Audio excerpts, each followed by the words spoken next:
many of you have listened to the Head, Heart, and Boots podcast? I can't tell you that reaction, how much that means to us. Welcome back to the Head, Heart, and Boots podcast. I'm Chris. And I'm Brandon. Join us as we wrestle with what it takes to transform ourselves and the businesses we lead. This new camera angle makes my arms look smaller than yours. I'm noticing that, and I really appreciate it. I thought you did that on purpose. No, I didn't, and I am not happy with it. Well, amigo, how you doing, man? You know, I'm doing really good. I had a very good morning. Nice.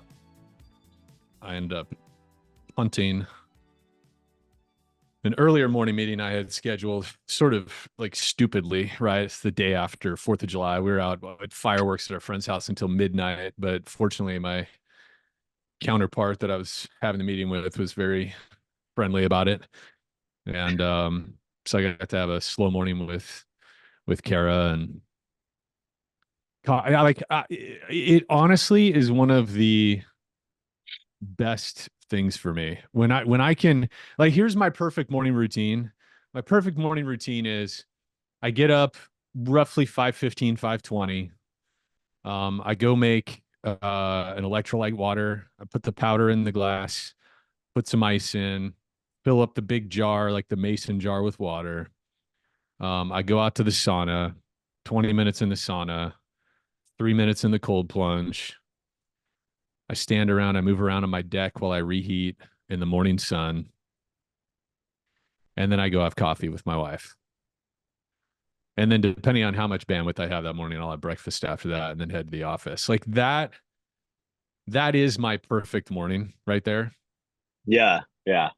It's like, how many mornings do you get that though? Not enough, but it's just like yeah. I mean, I struggle with that sometimes, right? Because I also find that if I go to the gym in the morning instead of in the afternoon, that also lends itself toward a really good day. So yeah. I tend to think like, okay, I can't do it all at once, but I think at some point in another generation of the business, I feel like that would be a good priority for me. It's like if I could have my formal meetings not start until say 10 a.m.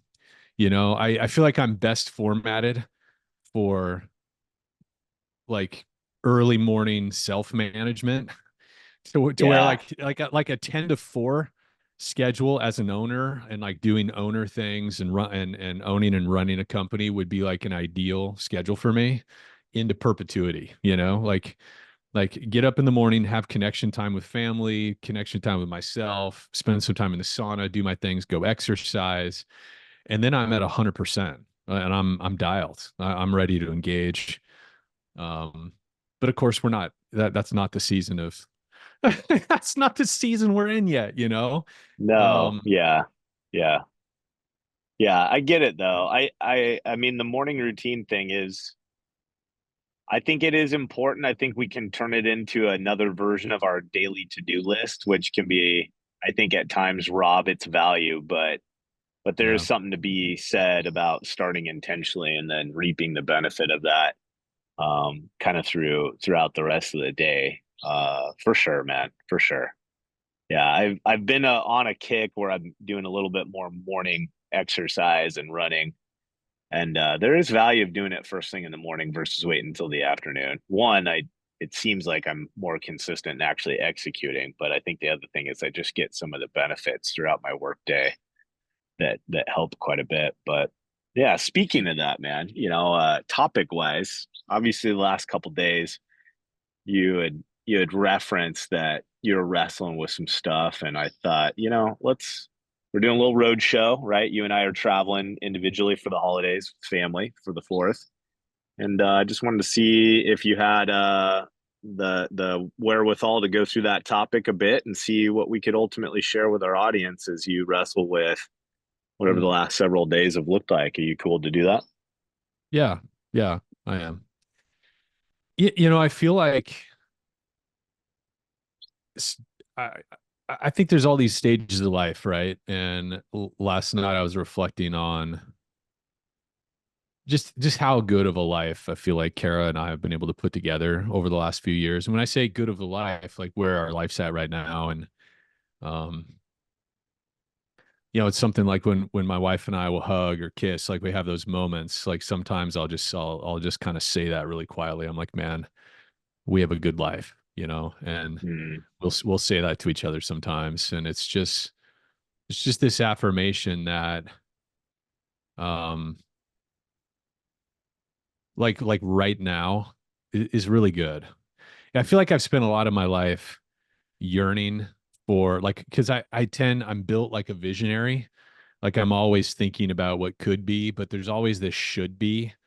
component that's been built into it, like Hmm. comparison making between where others are at, and I think that comes from this competitive spirit that's also in me, of seeing others' achievements and thinking I can do that and I should do, and then it becomes an I should, like I should be able Hmm. to, I should have already, like I should be where they are. You know what I'm saying? And I get this future orientation that, one, it drives me, but then I also find it also feeds this depression that sometimes I can fall into, you know. And it's funny, the depression is rarely about the business or achievements. It's like it's about my personal connections and with my family, my kids and my wife, and where I think what it is that the way I described it to my wife the other morning was, I just feel like I'm constantly putting out, like constantly give. And of course, this is my ego. This is the other thing I recognize, is that it's me telling Yeah. myself I deserve, I'm entitled Yeah.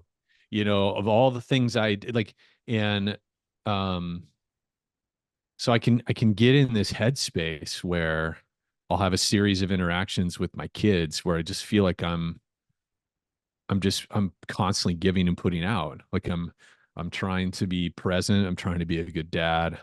I'm uh I feel like I'm being really intentional with kind of my thought life, going home to my family and stuff like that. And just putting in the work and just giving the effort of really trying to be present, and um give money and uh all the things that are involved with being married and having children, Yeah.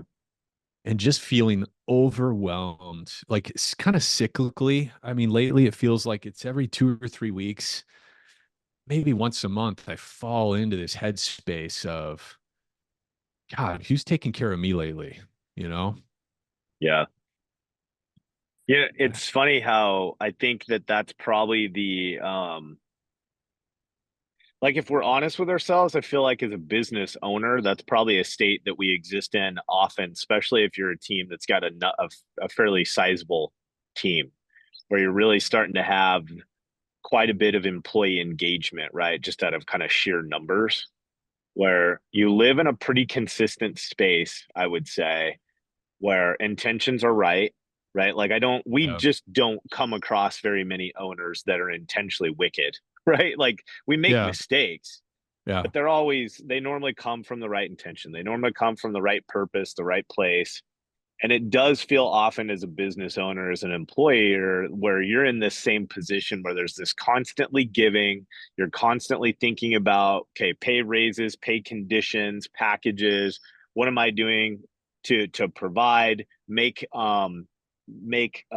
concessions, right? Bend a little bit with rules and accountability, because we're trying to be cognizant to the relationship and flex to the needs of our people. And at the same time, it can feel as if a lot of the times as a business owner, that stuff just falls on deaf ears.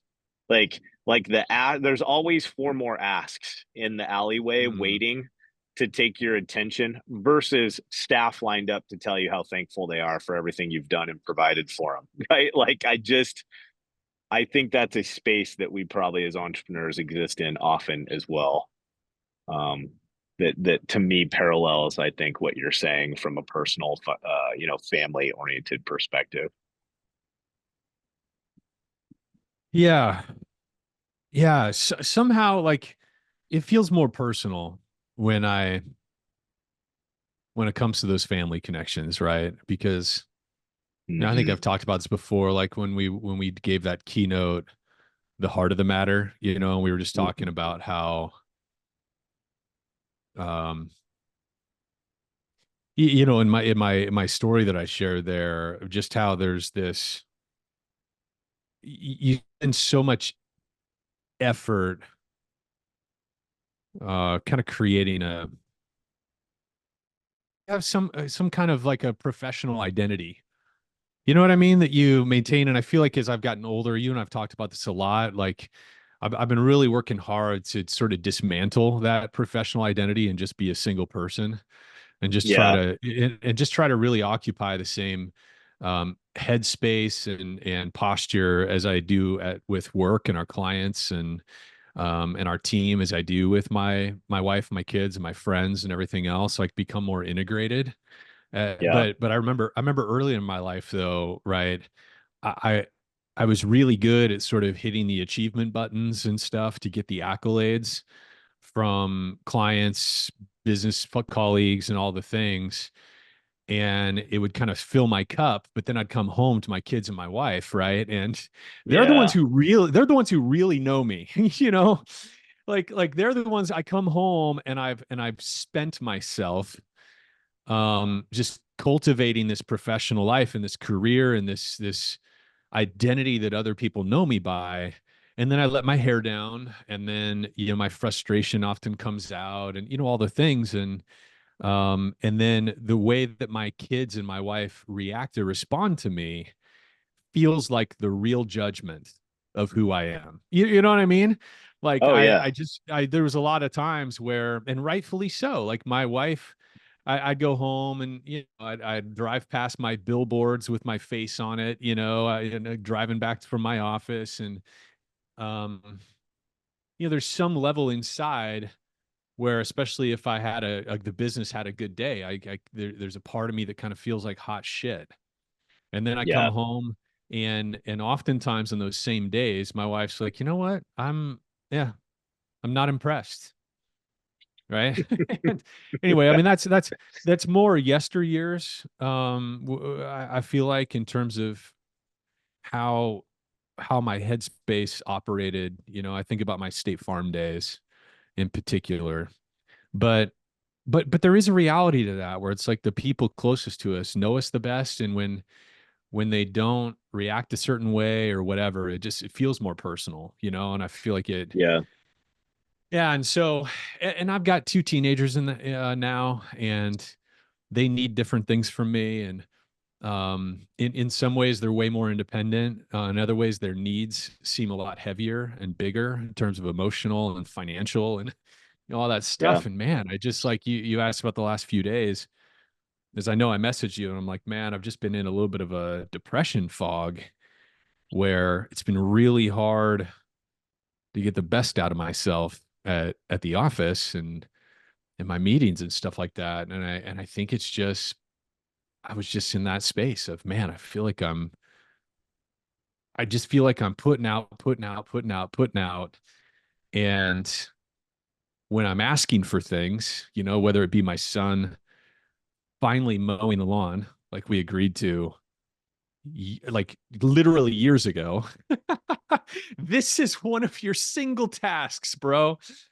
And like I'm sure some people listening can relate. Where like my kids, he's a really good kid, and his priority is not being a um high functioning member of our household and our family right now. Yeah. His Yeah. priority is, figuring out his own life, being with his Yeah. friends, Yeah. like doing all those things.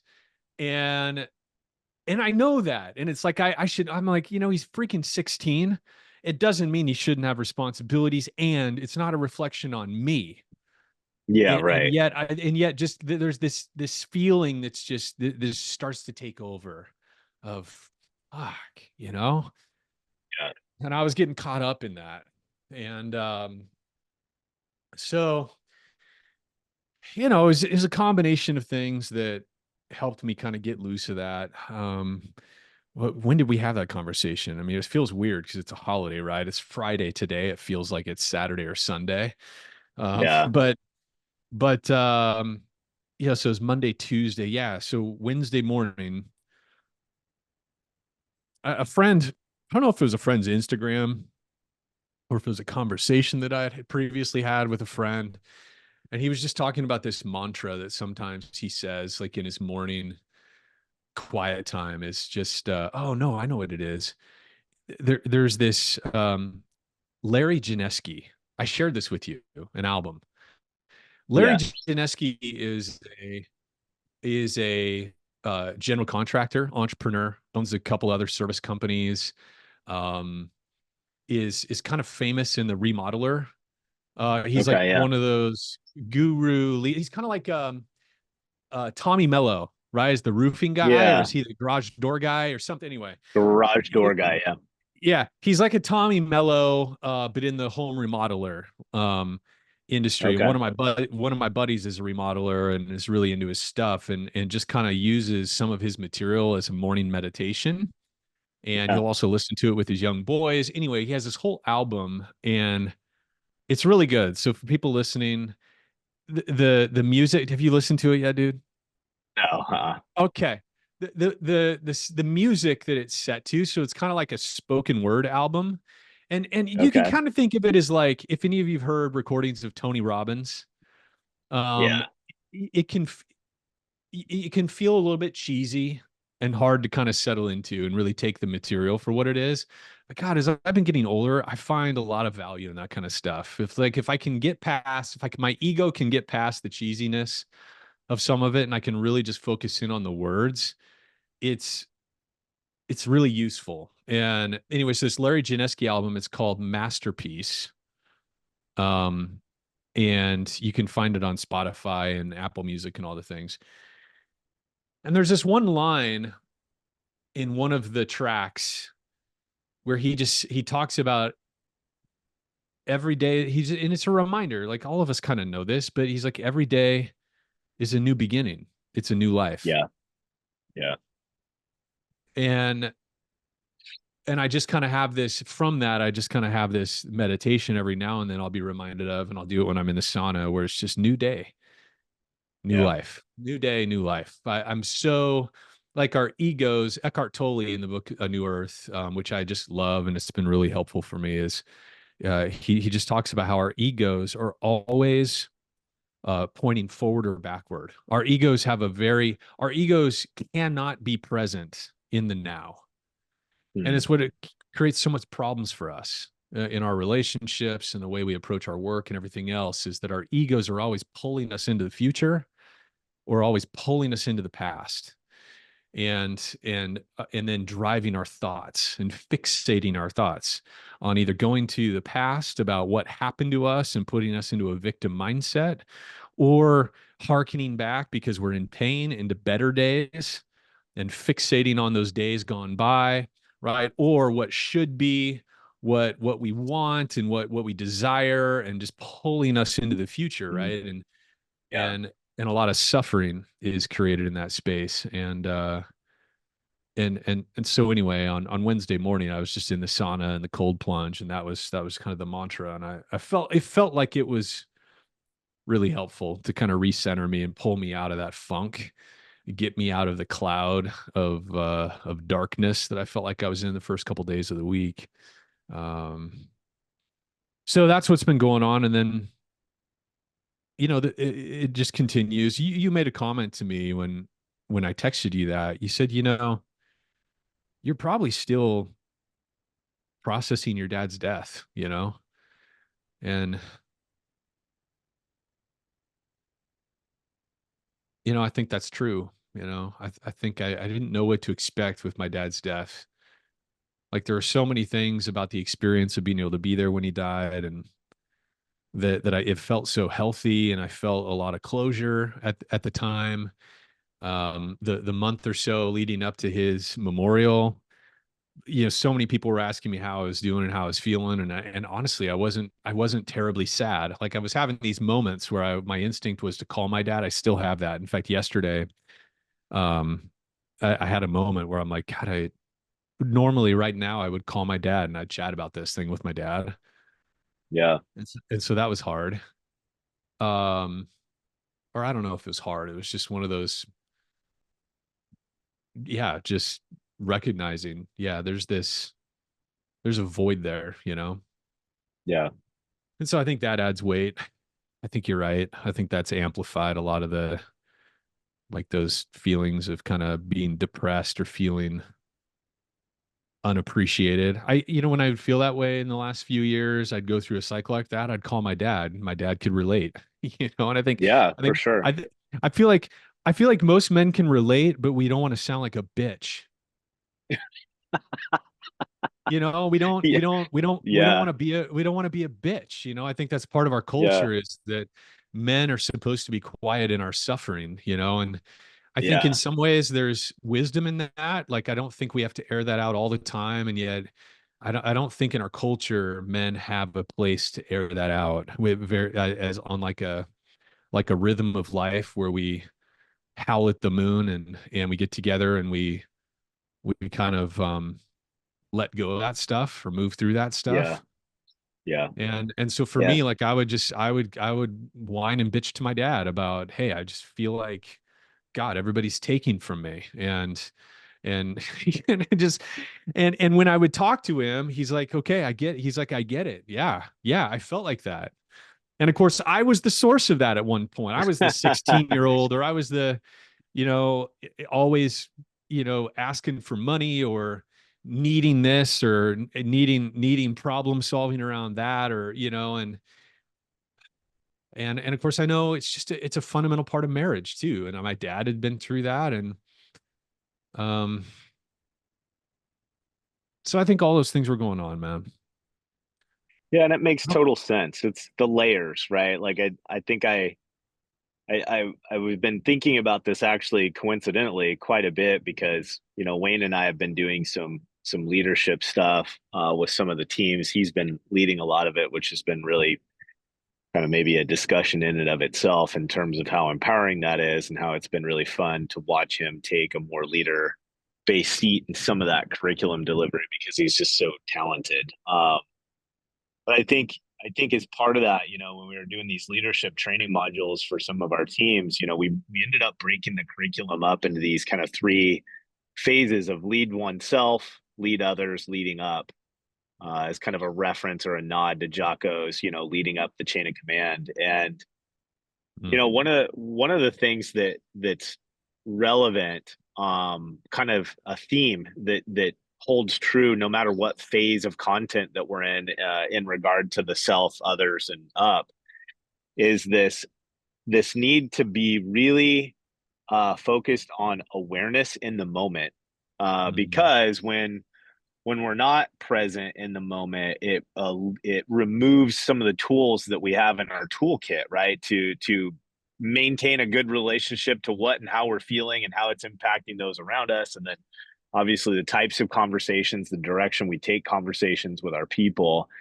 And I think that that's part of what you're talking about is the when we can take inventory, and I think not a sign of value, but just think first from this place of, avoid right, wrong, or indifference and just say, this is a thing right now. Like this thing's at play. This relationship is at play. Um, this vibe I have because of circumstances in my life at home, around the business and strategic partnerships, wherever they may lie, they're affecting how I'm feeling and carrying myself right now. And then inevitably, then that will have an impact on my conversations today, later this afternoon, tomorrow morning. And if we're not acutely aware and mm, dialed in and present to these things are happening, they're having an effect on me. Where am I going mentally right now? Am I looking in the past and am I stuck on something that I wished it could have happened that didn't happen, right? Like where am I right now mentally?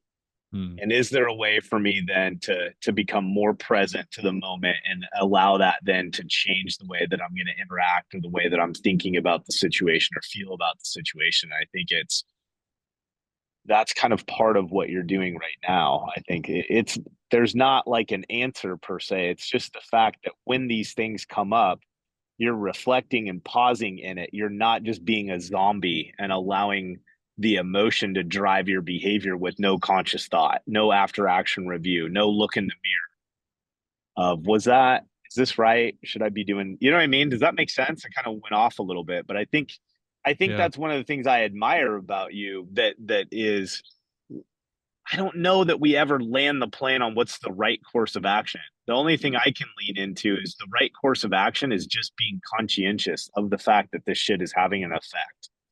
Yeah. And with that, I can do something with it. You know what I mean?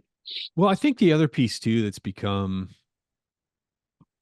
more and more important to me, I guess, or a part of the solution is yeah, I have to the more quickly I guess I'm able to recognize what's going on inside me and be able to kind of put some words or definition to it of, what is driving this feeling? Where's this coming from? Why am I feeling this way? I think it's also become important, and you and I've talked about this a number of times, like in my marriage in particular. I think one of the things that my wife and I have recommitted ourselves to is honesty in in in really, really, really trying to tell the truth without, like, in a gentle way, but I think the mistake that we made for a lot of our marriage is we were sort of aware of where the minefields lie, and we would be honest insofar as we weren't intentionally approaching a mine. And then we would sort of adeptly navigate around the mine and sort of reference the mine, you know, but we would avoid the explosions. And I think it probably did our marriage a lot of harm, actually, by those years. Or I guess maybe, yeah, I think we did do some harm in that, but I think we also just avoided some growth and connection that we could have Mm, had because we found it difficult to be 100% honest with each other. And we both had different minefields that we were navigating, with the other.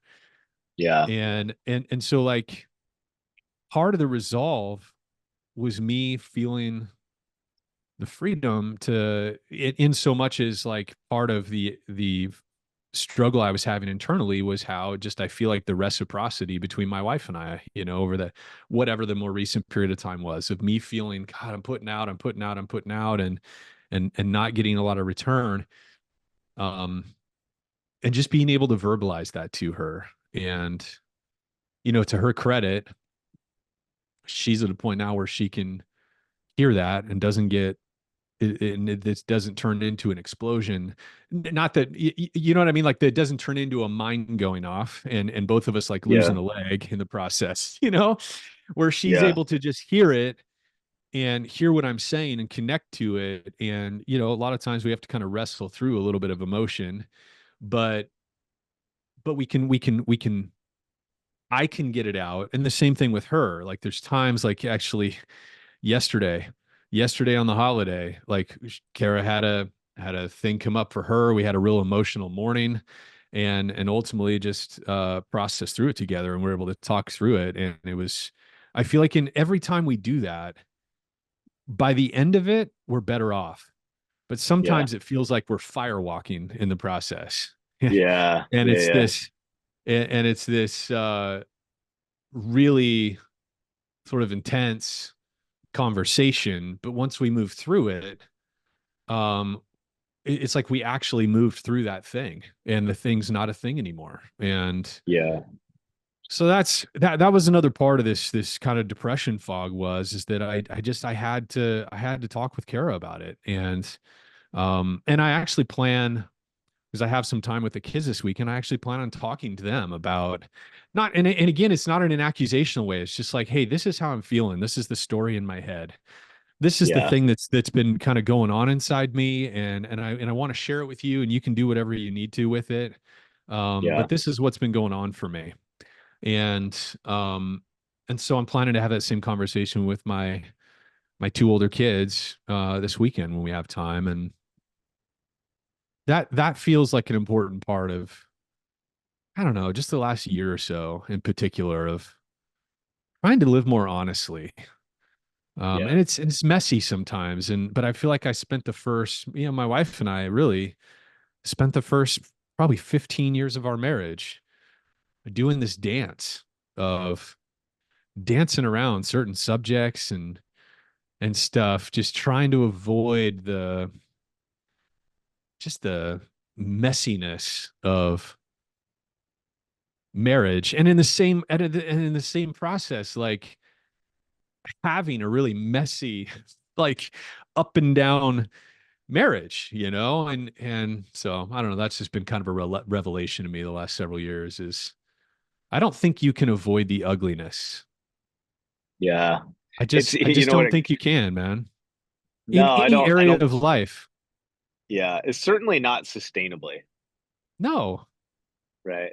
It's funny what you were talking about, that like that whole landmine scenario, and it reminds me of, like, creating solutions versus fighting fires. The reality of it is you may have like kind of identified that landmine was there and walked around it, but what happens when our unit's got to come back through that territory, right? Because inevitably our life is this pattern of zigzagging back and forth between these locations and these cycles of development. It's like inevitably, dude, you're gonna have to retrace some steps. Like you're gonna end up back in that minefield. And so I think part of what you're saying is when we take the time to sit in that topic and wrestle with it, create a solution or a better understanding, and we remove it, well, that's one less mine for us to step in again on our return trip, right? Which we know is inevitably coming. Better to throw some grenades in the field in front of you and get your eyebrows singed, right? Yeah, And yeah, clear the field. yeah, yeah, yeah. I It's so Yeah, it's so I funny. just it just feels important. And I think in many ways, dude, some of the greatest moments of truth that you and I have had as business partners have been difficult and uncomfortable. It's just Yeah, I just don't think any relationship grows and thrives without honesty, like real honesty.